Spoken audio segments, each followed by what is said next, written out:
Hello, and welcome to another edition of Coffee Talk with immigration attorney Brian D. Lerner. In this set of videos, we are talking about naturalization, and we're on the continuity of physical presence requirement.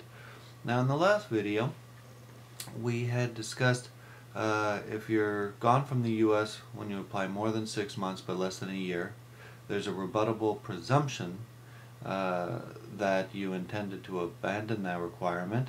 But if you're gone more than a year, then there's no way that you can even attempt to apply. However, there are exceptions to this, and one exception is military service abroad. So the time spent abroad by the spouse and child of a member of the armed forces residing with their military spouse or parent is deemed to be time in the U.S. for residency and physical presence requirements.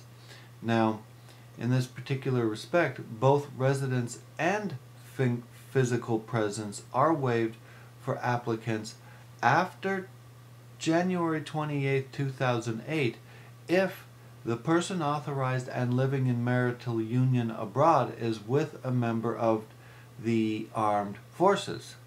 Now, they're also eligible for naturalization overseas. Now, another exception is children of members of the armed forces living with their parents abroad.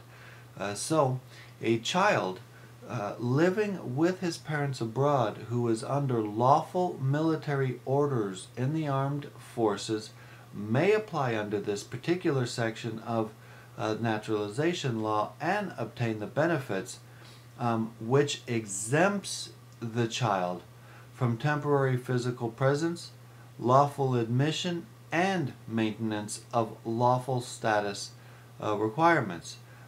Therefore, in this particular respect, that child does not need to be a lawful permanent resident to obtain benefits, and the parent need not be physically present in the U.S.